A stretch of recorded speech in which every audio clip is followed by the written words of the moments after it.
नमस्कार सर. नमस्कार. बोला ना. सर तुम्ही सांगितल्याप्रमाणे आता पाऊस झाला. 21 तारखेला तुम्ही सांगितलं होतं पाऊस दाखवीनच मी राज्यात हं, हं, हं. आणि आता सध्या अशा कमेटीत आहे, की आमच्याकडे पाऊस नाही आणि तुम्ही तर पाऊस सांगितला होता आणि सगळीकडे पडला होता. हं, हं. आता पुढील परिस्थिती कशी राहील बरं सर? नक्कीच. पुढील परिस्थिती सांगण्या अगोदर एक महत्त्वाची सूचना आहे, हां. की बऱ्याचशा भागांमध्ये पाऊस पडलाय आणि ज्या भागातनं शेतकऱ्यांचे मेसेज येतात, की आमच्याकडे थेंबही नाही पडला. हं. त्याच भागातल्या शेतकऱ्यांनी काही ठिकाणी पाऊस पडल्याचे व्हिडिओ पण पाठवले.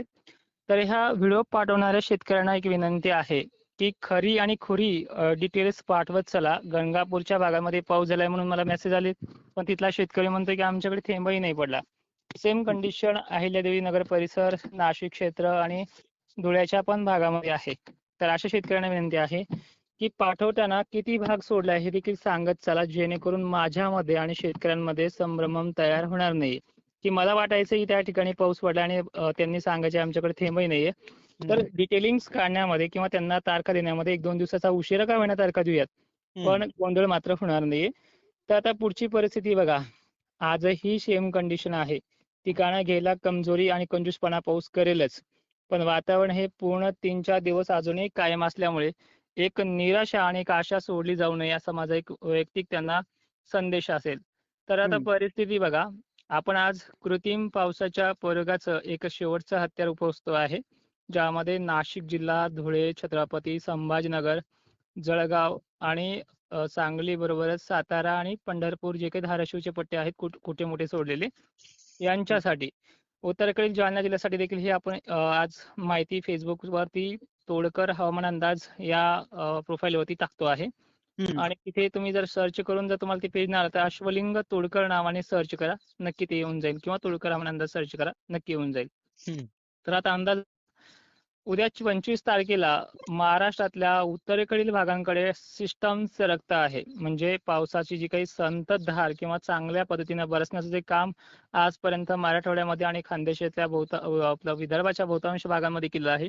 ते सिस्टम उत्तरेकडे सरकत आहे. त्यामुळे छत्रपती संभाजीनगर, नाशिक जिल्हा, धुळे, नंदुरबार, जळगाव जिल्हा, बुलढाणा, भोकरदन, जाफराबादसह कन्नड, सिल्लोड आणि जामनेरचे पट्टे, त्यानंतर अहिल्यानगर परिसराचे उत्तरेकडील भाग, त्यामध्ये गोदाकाठ परिसर, पैठण जे काही परिसर आहे सोडलेला, या भागांना याच्यामध्ये चांगला जोरदार ते मध्यम दिलासा मिळणार आहे. हं. यामध्ये परिस्थिती अशी आहे की पिकं 8 दिवस वाचतील किंवा चांगल्या पद्धतीने टवटवीत होतील, अशीच कंडिशन आहे. तर कुठे मालेगाव ते धुळे परिसरामध्ये जास्तही पावसाची नोंद होऊ शकते. ही 25 जुलै आहे, आजची तारीख नाहीये.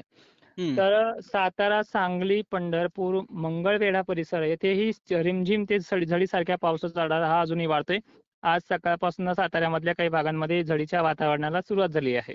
हं. आजची तारीख का देत नाही? कारण की सिस्टम एक दिवस लेट आहे. त्यामुळे ही तारीख 25 देण्याचा प्रयत्न करतोय आणि महाराष्ट्रामध्ये 21 तारखेलाच पाऊस दाखवला होता. पण त्यामध्ये जो काही पश्चिमेकडील भाग तो त्याने सोडलेला आहे. त्या शेतकऱ्यांच्या कमेंट देखील नक्की येतील, की हं. अंदाज काय आहे आणि प्रणाली काय आहे.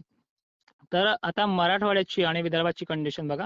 इथे वातावरण थंड आणि वाऱ्याच्या झुळकीचं राहील. त्यामुळे या भागामध्ये फक्त कुठे-मोठे पावसाची नोंद होईल. काही ठिकाणी बरात पूर्व मराठवाडा आणि जसे की नांदेड पट्टे आहे, लातूर पट्टे आहे. त्यानंतर हिंगोली, यवतमाळ आणि चंद्रपूर, नागपूर जे पट्टे आहेत, यामध्ये वर्धा, त्याचबरोबर हिंगणघाटचाही समावेश होतोय. तर अशा भागांना पावसाची जी काही सिस्टम आहे ती झडीसारखी कधी-कधी 3-3 तास, 4-4 तास झडीचं स्वरूप पाहायला मिळू शकतं. असे प्रकार आहेत. हं. नांदेडच्या सुद्धा काही मुखेड, लोहा भागामध्ये पावसानं हजेरी लावली आहे सकाळपासून. ज्यांना सोडलेलं होतं अशी गावं काही त्यामध्ये समाधान व्यक्त करतात. त्यांचे मेसेज देखील WhatsAppवरती येऊन गेलेत. हं. तर बघा 27 ते 26 तारखेपर्यंत पावसाचा जोर हा कायम आहे. जाता जाता का होईना तुमचा तो सिस्टम, तुमचा भाग, तुमची जी काही उर्वरित राहिलेले परिसर आहे तो कव्हर करेल असाच अंदाज आहे. त्यामुळे खचले तरी जाऊ नका, धीर मात्र सोडू नका.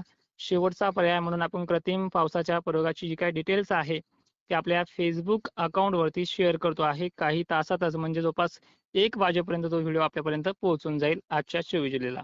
हं. हं. हं. धन्यवाद सर शेतकऱ्याला एक महत्त्वपूर्ण अंदाज दिल्याबद्दल. नक्कीच धन्यवाद.